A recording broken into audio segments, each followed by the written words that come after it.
Hello, Nick. It's a pleasure to have you here with us in the Moscow Center of Consciousness in Dmitry, Moscow. thank you so much for bringing me here. Yeah. So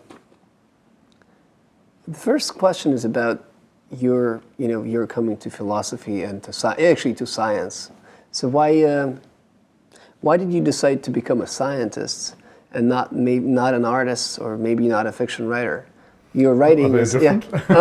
Well, your writing is extremely creative. It's you were a recipient of book awards, and it seems that you have a passion for art and wanted to make a very personal contribution, and still you became a Dmitry, I scientist. think I wanted to make a personal contribution within science. And so I think there's a lot of overlap in terms of motivation and the kinds of issues which I've drifted towards. They've been areas where my own contribution could possibly make a big difference, partly because of the way I express it and the poetry and the language which I choose to use to explain these concepts. I actually began in much more hard-nosed science as a neuroscientist working on the brain of monkeys. And I made some of the first single-cell recordings from the brains of monkeys and rats. It was, hard-edged physiology. I felt it was an extraordinary thing to be involved in research like that. But one thing that struck me from the beginning was that I didn't really need to be doing this. Someone else will do it if I don't.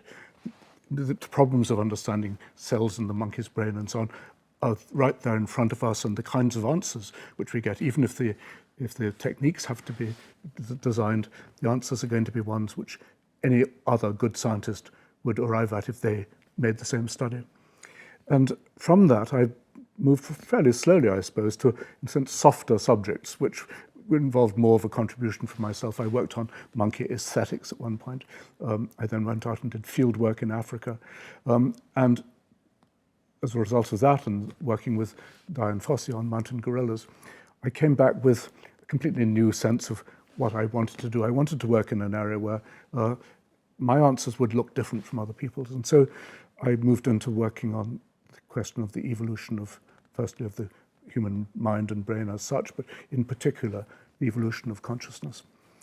And I think it's still clear that if you look at all the possible solutions which are being presented, whether it's David Chalmers or Dan Dennett or mine, I would, if I can class mine along with theirs, have the stamp of a particular intellectual and personal history on them. And as you say, I like to draw on literature and on poetry and on paintings because, well, partly because they provide such wonderful metaphors, but also, maybe we can talk about this later, actually because I think that consciousness is a work of art.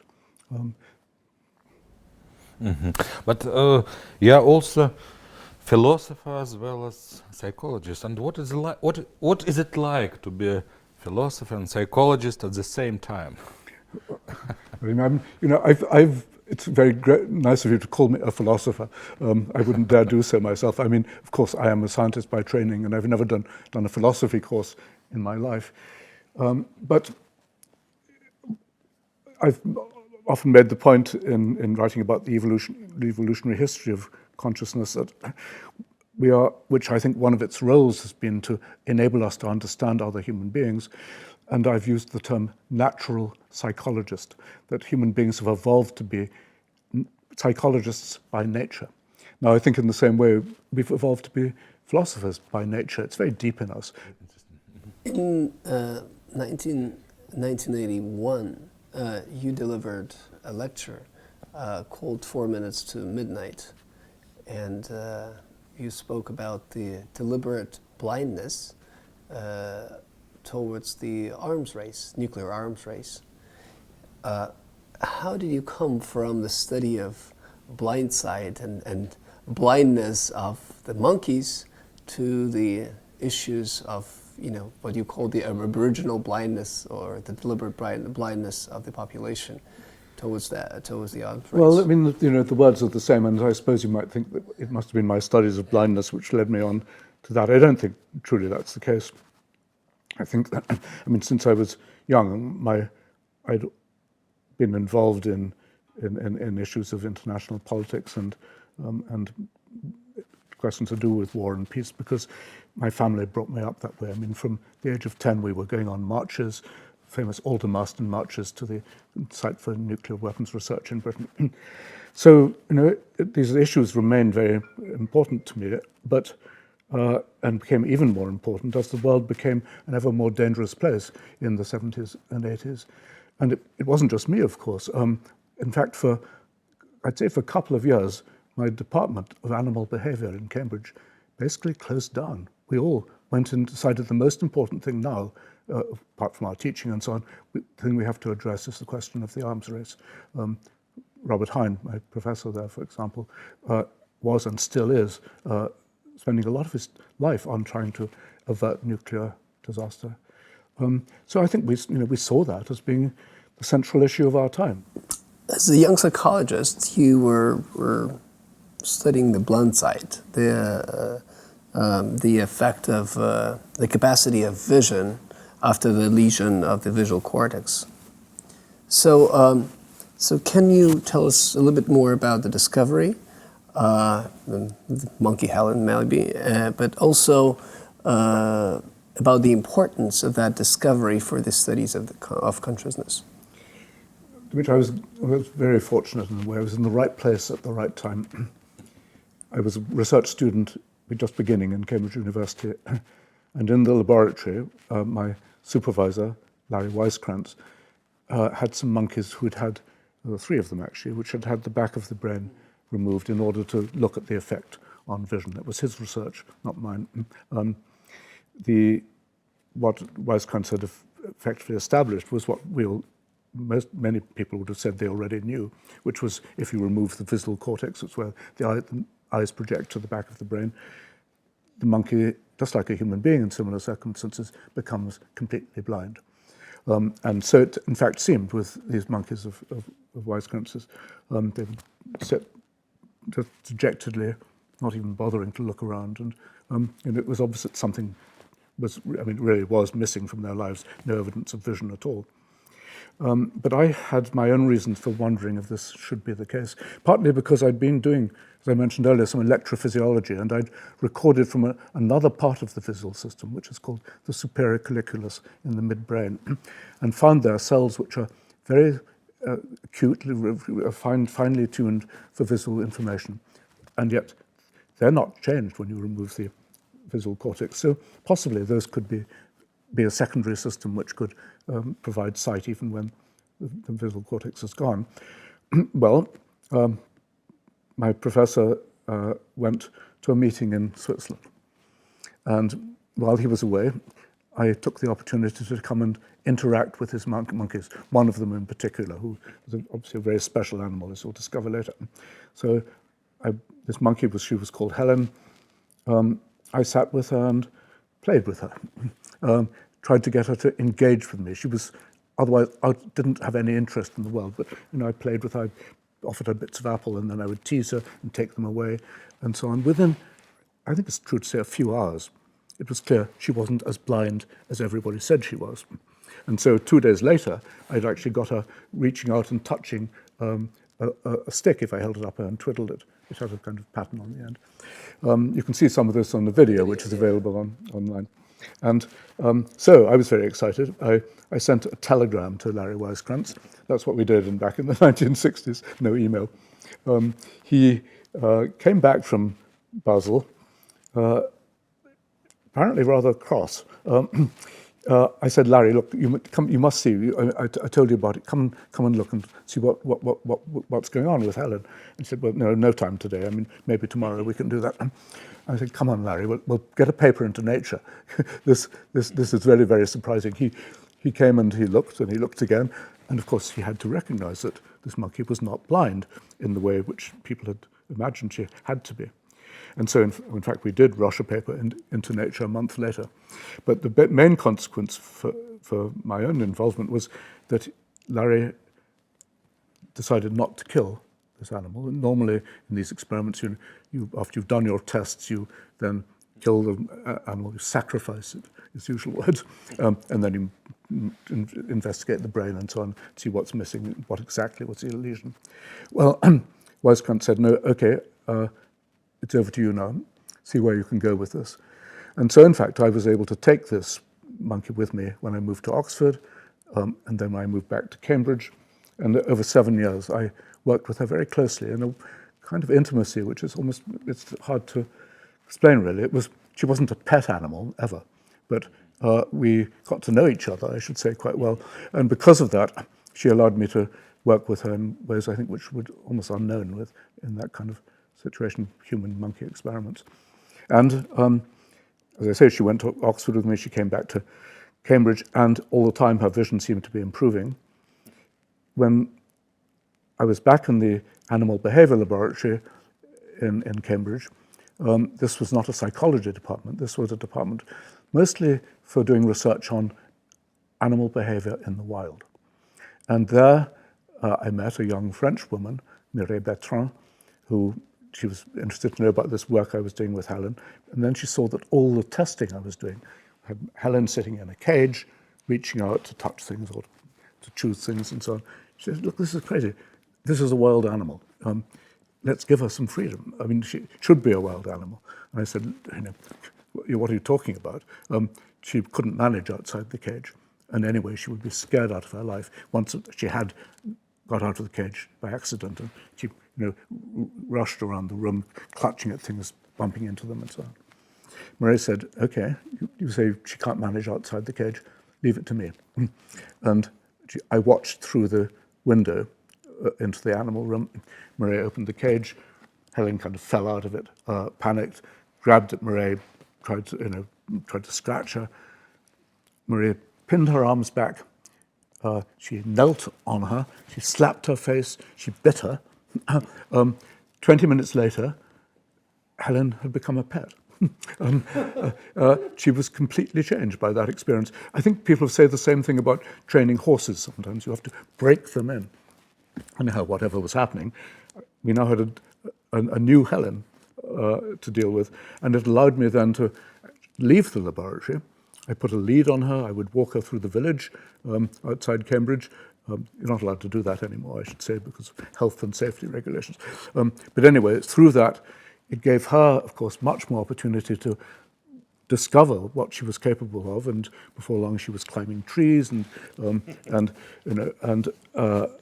she also now had a visual world which extended more than 3 feet, because she could interact with things by moving towards them much further away. Anyway, the upshot was of all that she went on recovering her vision to the point at which you wouldn't have known that she had anything wrong with her.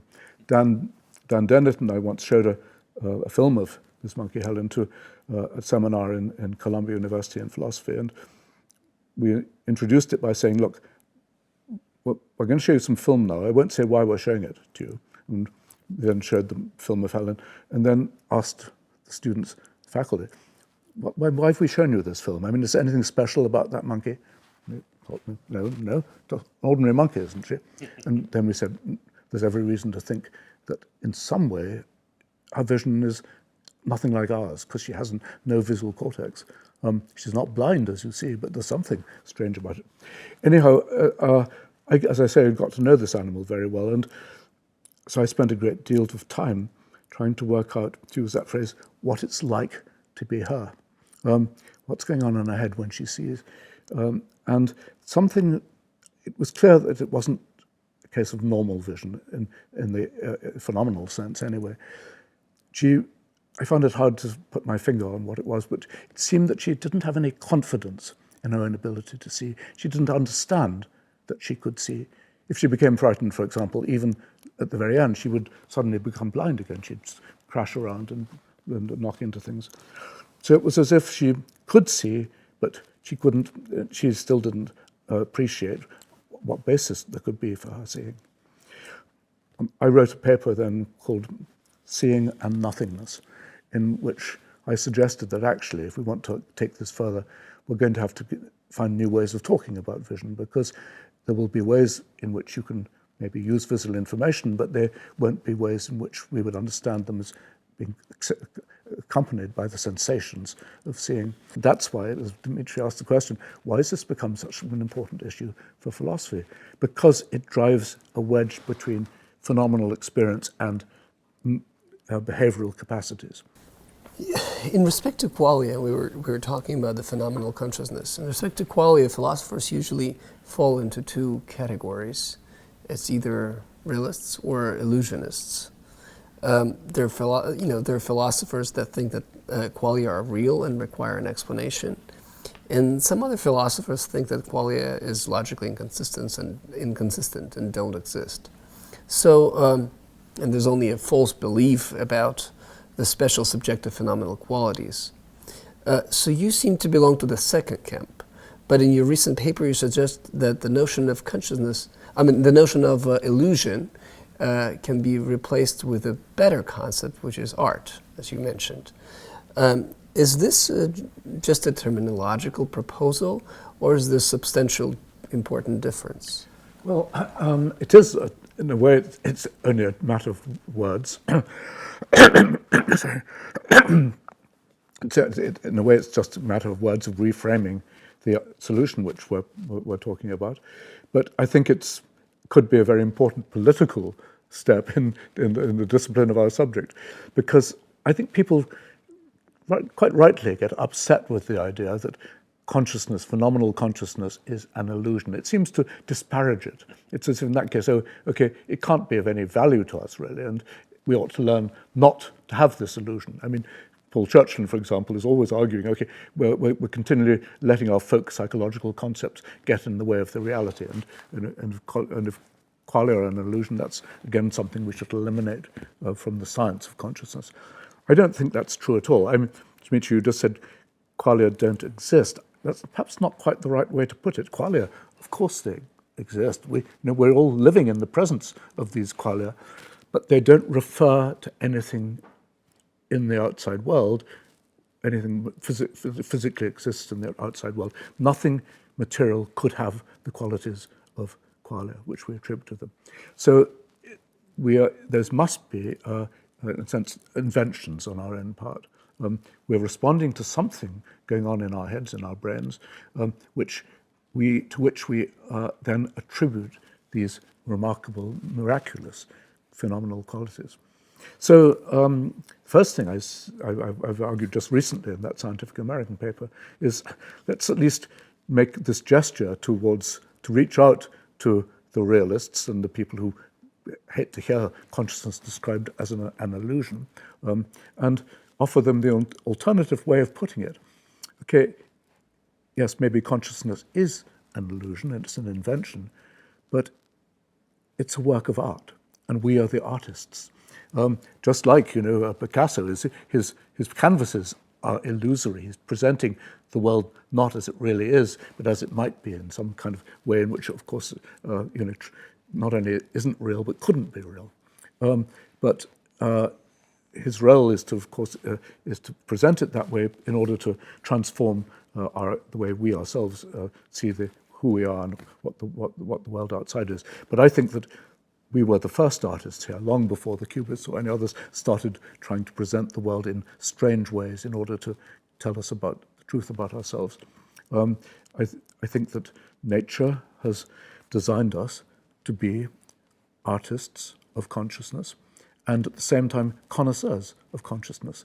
We create this illusion, and then we ourselves, this work of art, and we ourselves are the audience for it. You asked, is it going to be helpful beyond the level of metaphor? Well, I think when I myself thought, well, okay, let's try this out, it did actually it opened my eyes to perhaps new ways of seeing and understanding consciousness. It made me ask questions, I don't have the answers yet, like, okay, if consciousness is a work of art, can we actually use what we know about the principles of aesthetics, for example, in trying to understand why consciousness has been developed and designed in the way it has been? We can ask questions about, do we have to learn to appreciate consciousness in the way in which, of course, we do have to learn to appreciate works of art produced by artists. A young child doesn't immediately see what art is about. And I think, again, the answer is we probably do have to learn to appreciate this miracle which we create ourselves.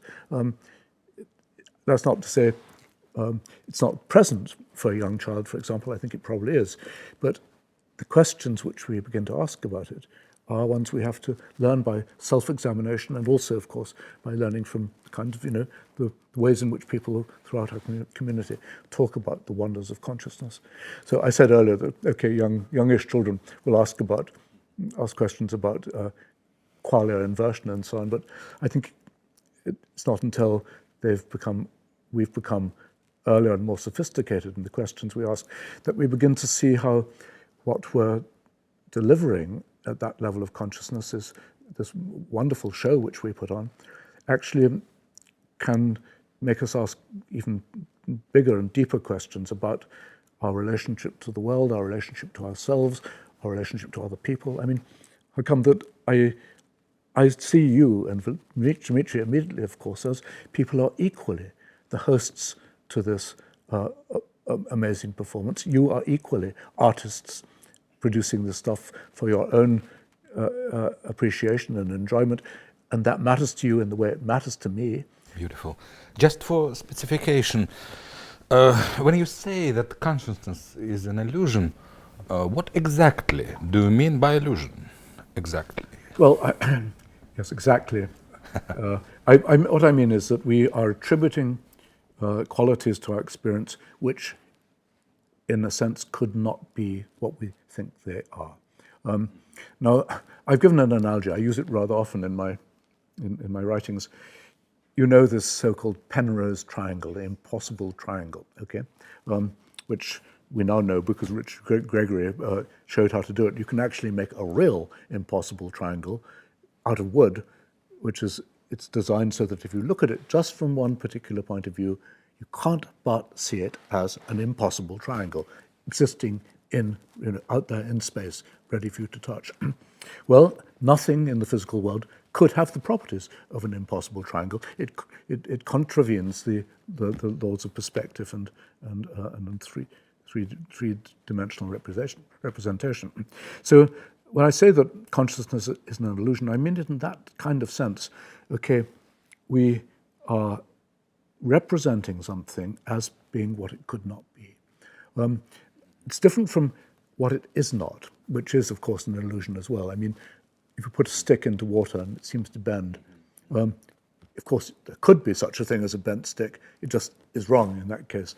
I think the illusion of consciousness is much more interesting than that. It is really an illusion of something which is an invention of a kind which could not be translated into any kind of material or physical model. Now, that's how the physical brain, we are no more than physics, can actually be responsible for generating representations of a non-physical world.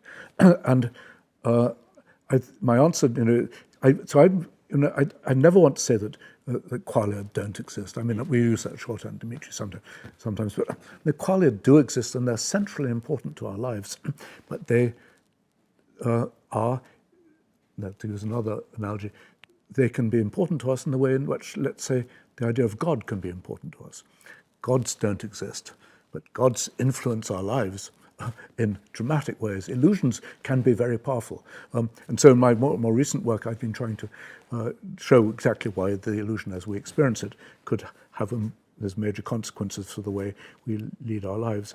Mm-hmm. You mentioned, thank you very much, you mentioned famous Penrose triangle and your analogy between our qualia and impossible physical objects. My question is, how did you invent that brilliant analogy between qualia and impossible physical object? It's your invention. How do you remember? No, I don't remember. Really? In your early works, I haven't seen this analogy. It's late. Yeah, you're right, it is. I think, when did I use it? Yes, you're right. I don't know. Where do ideas come from? I mean, I'm sure the idea's probably been churning away in my head. Impossible fingers, they're everywhere in our culture, actually, now. When I first came across them, though, in the works of Escher, the lithographer, I mean, they were extraordinary novelties, and so we all had posters on our walls, and we got very excited by these bizarre but nonetheless totally unambiguous illusions. I mean, unambiguous in the sense that you couldn't give any other interpretation to it than that there's something which doesn't make sense in three-dimensional space. I mean, okay, I don't know at what point I wanted first to apply that to the notion of qualia. Don't know. Interesting. But another question, just for clarification. If I understand you correctly, you are a physicalist after all. So you are ready to identify qualia on brain states. So on brain states. So the question is, Identify, yes, but only in the sense we just talked about. yes, of course, okay, yeah. of course. But the question is, look at this table. I am sure that you agree that this table, this thing which you see now, is not the brain state. You're coming on to a very important issue. In general, because sensations and perceptions occur in parallel, I perceive something as red or blue or yellow at the same time as I sense it as being red or blue or yellow. Okay, the result is that after experiencing these conjunctions all the time, I actually can't help attributing qualia to the outside world. Now that's a category mistake. Qualia are not properties of the outside world; they're properties of my own mind. But I make that projection, and it's actually part of this whole story. Because I make those projections, the world itself, outside the physical world, is enchanted by my own mind. I begin to believe that these impossible, brilliant, wonderful qualities actually are part of nature out there. So, in a sense, well, what happens, I use this phrase, it must work in Russian too, the things out there are singing my song. Every time I taste a lemon or see the color yellow or feel a pain for that matter, it's all me. Those qualia are entirely mine, but I project them outside myself. Now, I said that being conscious changes our relationship with other humans and our sense of our own importance and so on. I believe one very important fact is it also transforms our relation with the physical world. It's as if we kind of spread a kind of fairy dust over the world. You know, we live in the physical moment, we're told by physicists, in the instant. Consciousness takes that instant and expands it into, in a sense, another dimension, so that we seem to live in a time which outlasts the present, which isn't totally exhausted by what's happened in the microseconds, which physicists tell us is all there is. That's, yes, I talk about the thickness of consciousness in the sense that we've been given something which is so much more than the physical experience could be. We've been given something now, a kind of ball to hold in the air, ourself, our own creation, which we can sit and enjoy and extend in some ways, or actually in other cases we can diminish. I think one of the reasons why psychedelic drugs are so effective is that they actually thicken time even further. They draw it out, and there'll be a physiological explanation of that. I mean, I believe these qualia are being generated by loops, reactivating loops inside the brain, which are generating remarkable attractor states, I mean that in the mathematical sense, now, which then we represent as having these qualities. But one simple thing which can happen is you can simply change the gain of these circuits so that they either last a long time or they last a relatively short time. I think what happens under the influence of LSD, for example, is actually this has been stretched further under the influence of some other depressing drugs, or actually in the case of real depression, when people say the world has lost its color and so on, it's been flattened. I think it's because the moment of consciousness is going back slowly towards the instant of physics. Mm-hmm. So I'll continue the questions about explanandum. there are many theories of consciousness, and there are many explanations of consciousness, and there are even theories that explain why consciousness cannot be explained. But there seems to be no agreement about what is consciousness. And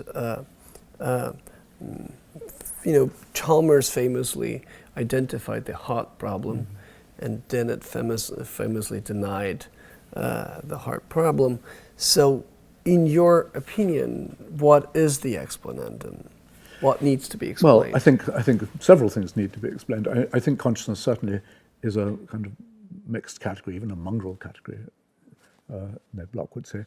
So, and we can, if you want the simplest definition, workable definition of consciousness, it's what's available to introspection, what we know about what's going on in our own minds. Now, that embraces thoughts and perceptions and sensations and the whole family of mental states which we can access, apparently, as if with an inner eye. We can, humans at least, we can even talk about them and discuss them. And so, and that consciousness in that broad sense has a lot of different levels and a lot of different functions, I believe. To begin with, it's a purely practical ability. It's allowing us now to integrate different compartments of the mind by bringing them together, as it were, on one stage, and therefore be able to see connections and resemblances and so on. It becomes a very effective workshop, and if Stanislas Dehaene would call it the workspace of the brain. None of that involves phenomenology. You could have all that, and in fact, probably soon enough we will have all that in machines, which will be able to exploit consciousness, and I mean this now again, they're having access to these mental states to perform all sorts of useful functions. Another important function, of course, is not just that it enables us to our minds to work in a kind of cross-modular way, it also gives us insight into the fact that our minds do work like that. And one of the first and most important consequences of consciousness became, in the course of evolution, that this insight into how our minds worked gave us ability to predict our own behavior, but perhaps even more important, to predict the behavior of other human beings. Because I can use what we call a theory of mind now that I have this insight in order to understand what's going on in your mind, or at least to make a very good guess about it. And therefore, I can be, as a social being, both collaborating with you, feeling for you and so on, but also in competition with you, I begin to have a tool for doing that, what I've called natural psychology, which is extraordinarily important. Come back again though, there's so far no qualia. I think that is a separate problem. I think it's, in fact, qualia arose through a new kind of design going on in the brain, which was in some sense independent of the other levels of consciousness I've talked about. And I think, but because people move backwards and forwards between consciousness in the broad sense of introspection and consciousness in the particular sense of sensory phenomenology, I think they talk at cross purposes a great deal. I mean, I think, for example, Stan Dehaene, in his wonderful new book called, what's it called? Anyway, it's called, it's the Conscious Brain, I think it is, in which he describes his brilliant experiments on the global workspace of the brain and so on. He denies in that book that there is anything to talk about beyond that. And he says that qualia are just a kind of diversion, something which was something which philosophy has introduced into the discussion, which we can do without, scientists can do without. I think he's just wrong about that.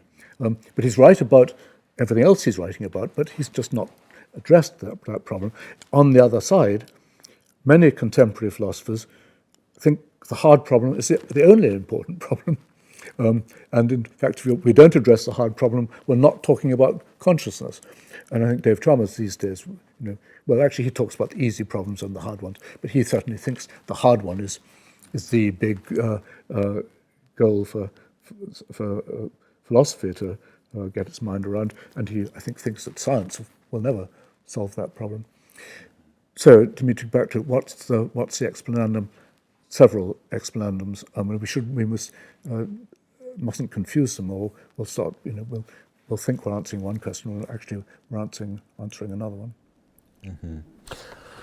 As a continuation, in some sense, of Dmitri's question, more specific question, by explaining your theory of qualia in your recent book, Soul Dust, you mentioned the strange loops of Hofstadter, his famous concept, as one of the sources of your theory. So my question is exactly in what degree your theory depends on Hofstadter's ideas, if ever. I think it doesn't, to be honest. Depends. Yes. No, I saw Hofstadter's work as being fitting nicely with what I was saying, but I came up with this idea of these attractor states, which would have these strange self-referential properties, from actually talking to a physicist about feedback loops. Thanks. I was discussing, how feedback loops might be generating very interesting internal states in the brain, and a friend of mine said, "Well, yeah, okay. And do you know about delay differential equations?"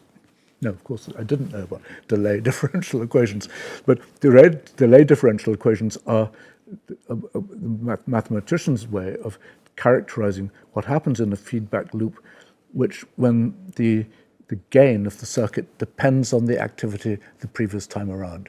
And they're well known because once that's happening, they generate very remarkable attractor states, states which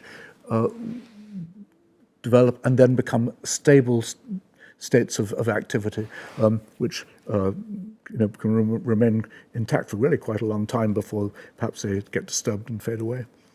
Now, these attractor states are not only interesting and beautiful, I'll show an example tomorrow, but they can have extraordinary mathematical and maybe metaphysical properties. For example, in order to describe them, you may have to have a space of many dimensions, and some of them can only be described in a space of an infinite number of dimensions. This is generated by a simple feedback loop. So, here, well, at least when I saw that, I thought, well, this is good. Here we've got, consciousness is going to require something pretty remarkable. Well, a space of infinite dimensions wouldn't be a bad start. I don't think we need infinite dimensions, but anyway, it put me on to thinking about these mathematical states as having a good way to go forward. And I refer, I think, in that book to perhaps the qualia as being mathematical objects. But I'm not a mathematician, and I'm not going to be able to deliver on that in the way I'd like to. Though I'm already toying with some other nice ideas. For example, the holographic principle. Just here's a nice analogy. A two-dimensional surface can represent something existing in 3 dimensions, an illusory 3-dimensional object. That happens with a hologram. We're all very familiar with them. You see them on credit cards and things. There's a principle in physics now, which is called the holographic principle, which says that any space of n dimensions can represent an illusory space of n plus 1 dimensions. So you've always got that extra dimension to play with, and it's what now physicists talk possibly. Well, it came up with the idea of black holes. Black holes, Stephen Hawking showed, everything which is inside the black hole can be represented by the surface of the black hole. So that when information seems to disappear into a black hole, which actually contravenes a very deep physical principle, you can argue it hasn't disappeared because it could exist as a hologram simply on the surface of the black hole. Now, maybe this isn't making a lot of sense, but physicists even suggest that maybe this world we now live in is actually, we're living in a hologram. Actually, this is all carrying on in 2-dimensional space. Maybe it's only metaphorical, but I think it means that when we're trying to provide physicalist explanations, we've got a pretty good vocabulary of concepts out there which make physics look much more kind of soft and romantic than it would be if we just meant, billiard balls or whatever it may be. I think people, why they're so offended by the idea that consciousness is generated by a purely physical system, it's because, they've just bought into this kind of Cartesian model of physics. To continue, my question about influences, I am especially interested in philosophers.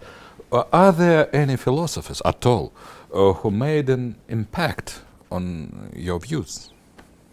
At all? Yes, for sure. I never took a course in philosophy, but certainly, when I was a schoolboy, I read Bertrand Russell's History of Western Philosophy, and I couldn't think which of all these wonderful philosophers I most wanted to be like. Those plenty of good models. More specific, maybe, influences. Yeah. No, I mean, more recently. More recently, of course, the one person who's influenced me most is Daniel Dennett. We got to know each other, I guess, 25 years ago now. And I'll tell you the thing, I hope Dan's not listening to this. When I first met Dan, at that point in my career, maybe I was 40 years old, I'd heard of people, scholars, who'd talked about the people who'd most influenced them and the great gurus whom they'd looked up to and sat at their feet. And I thought, and I had thought, here I am at 40, I've never met anybody who I would worship in that kind of way, who I'd say, was the most important influence in my life. Certainly I've met, people I've learned from. When I first met Dan, I thought, look, here's the real thing. Dan could do everything I could do better, and a whole lot more. I mean, I don't just mean in terms of philosophy. I mean, he could play the piano better than I could. He could play tennis better than I could. Of course, I got to know some of Dan's limits later on, but nonetheless, he's remained my great philosophical hero. And doesn't mean I don't disagree with him, but he is an extraordinary rarity, somebody who thinks so originally as a philosopher at the same time as understanding natural sciences in the way very few other philosophers do. So, okay, but then, of course, I'd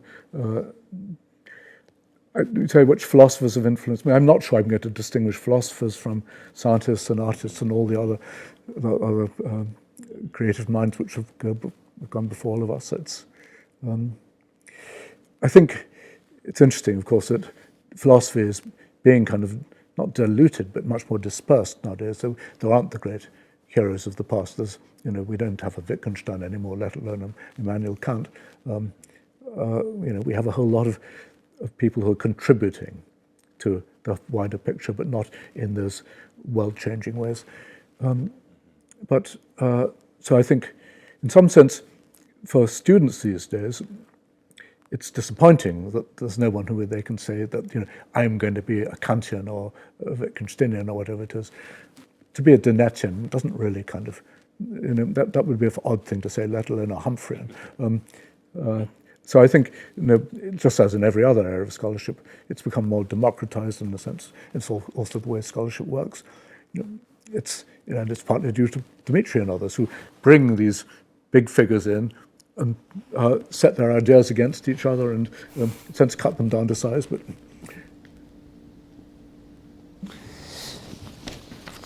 returning to consciousness, in your papers on consciousness, you mentioned that one of the most important functions of consciousness is to attribute value to the human life. And in an argument for that, you provide an example of that lady you've spoke, recently, that had visual perception but couldn't experience vision as to the full degree as we do. So why do you think that this example, and if I understand it supports your argument, why do you think it does support?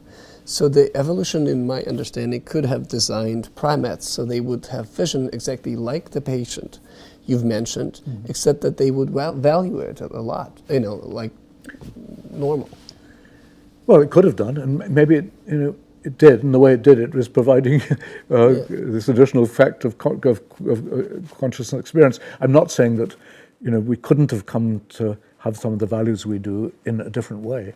I don't think our particular form of consciousness is the only possible way the job could have been done. It's the one which natural selection hit on, because I think the brain was ready for it. It could have been different. Maybe there are other ways of doing it. We're going to come up against that problem if and when we want to build this level of consciousness into robots. Now, you might wonder why we'd want to. And it's an important question. Why would we want to? I've at least speculated about this issue. But in the near future, we're going to want, or we're already beginning to explore the universe, not only beyond the Earth, but beyond the solar system. We're thinking now of sending human beings to Mars, for example. But in the longer run, when we want to make much longer journeys, we're going to have to send other creatures in our place, artificial creatures which we've designed in the laboratory. And we'll want them to report back on what they're discovering and so on. So they're going to have to be terribly intelligent and sensitive and curious. Really, the Mars robot is called Curiosity. But as we build those qualities, those intellectual qualities into these machines, we may come up against a problem, which I think nature came up against in designing humans, which is the possibility of existential anxiety. These robots are going to be speeding away out into space. They're probably never going to come home. They're going to ask, what am I doing here? What's this all about? And one possible thing we could do is to give them some intrinsic sense of self-worth and a pleasure even in the exploration of the universe, which couldn't come to a robot which was simply designed to just answer questions and not to dwell on its inner life. So I think we're going to have to give robots phenomenal consciousness for the same reason that nature gave it to us. It's to give us a greater sense of who we are. So we'll have these machines which we delegate to go out there on our behalf, but they're also going to value themselves in their own right. Now, when we do that, since we hope we will soon have a model for how to do it in a biological system, well, why not emulate that model? I mean, there may be some other ways of doing it, but we'll see. When you suggested the phenomenal experience provide the grounds for creating self, you mentioned that it also provides grounds for the interest in survival. Mm-hmm. And I understand how consciousness can be ground for the value of certain states, but how can consciousness attribute special value to my states? I mean, conscious states are constantly changing. There should be a different reason for attributing special value to the states of the body in the future. So, what do you think of, those grounds are? Well, come back to your question about, you almost seem to ask it skeptically, can contribute to my valuing myself. Yeah. I think, that's one of the most significant things which consciousness does. It turns us into rampant individualists. I mean, there's no getting away from the fact that however much I believe in your consciousness and your consciousness, I don't directly experience it. It's a second-hand attribution. The only consciousness I know of is my own. Why do you think that the conscious states that you experience now would be your conscious states in 10 years? How do you? What is the basis for the personal identity? I think we've every empirical evidence for it. I go to sleep every night. What a dangerous thing to do. And children sometimes, panic about going to sleep because they think they'll never wake up. But I have always woken up in the last 70 years, and I've woken up to be the same self with the same memories and the same access and opinions and quirks that I was when I lost consciousness the night before. So, it looks as if the continuity of the self is actually an empirical datum. Now, and I think that's one reason why we can't quite believe in death, because why should death be so different? I mean, and of course, and in fact, across the world, people talk about dying as going to sleep. But it's, the tragedy is that this particular case, this black swan which comes along, you wake up and you're not, until you don't wake up from it, your consciousness is gone forever this time around. So what do you think is the meaning of life? Does it have a meaning? I think, well, of course, life has meaning. It has exactly, well, to begin with, it has exactly the meaning which nature has designed for it. I mean, this was an extraordinary new thing. Life doesn't have meaning for pre-conscious creatures. I don't think at all. We can attribute meaning to it. I don't think it had meaning for them. Once this consciousness, once these loops had joined up and we suddenly were living in this new universe of conscious sensation, I think life did acquire a meaning. The most obvious being that I want to carry on as I am. I want more of this. I want to be this bubble not to burst. That's a pretty strong sense of meaning. And then, of course, we can build all sorts of issues to do with survival of not only of ourselves, but of our loved ones and of our society and everything else. We can even believe that the survival of the planet as a whole, even without human beings, contributes meaning to our lives. I think it begins with the central fact that I want to go on. We spoke before the interview a lot about Russia, and it seems that you have a lot of connection to Russian culture. So can you explain why and how did that start? Okay, I don't have as much connection as I would like to. I haven't been here for 30 years anyway. Dmitry, I, like so many of my generation growing up, especially in post-war Europe, had felt a great debt to the Soviet Union, for having saved us from Hitler and so on. Unlike American kids who actually think the Soviet Union didn't really have a role in the war, we knew deeply that we wouldn't have survived without it. So there was a great love and gratitude to Russia and things Russian. But at the same time, for reasons going far beyond earlier than the war, British culture is deeply riddled with Slavophilia. Russian novelists are the greatest novelists, as we were always taught and believed and came to experience. Russian history was exciting and dramatic. When I was growing up, I loved everything Russian, and I wanted to join the Communist Party to identify with what I thought were this amazing civilization. I don't want entirely to deny that. I did love coming to Russia under the Soviet regime. I think the ideals of life were really truly present there, which have been lost. There was a kind of kindness and connection between people. I'll tell you an anecdote. I remember so many years ago being in a restaurant in Leningrad, and suddenly the doors flung open, and a distraught-looking man, straight out of Dostoevsky, came in with a bunch of flowers, and he went up to a table with a man and a woman there, and he knelt and he pushed them towards the woman. She picked them up, threw them away. He kind of collapsed on the floor. Everybody in the restaurant stopped eating and everything else. Half the group concentrated on the girl, half concentrated on the man who'd just come in, helping him, commiserating, trying to understand, looking after him. And the same happened in America, or if that mattered in Britain.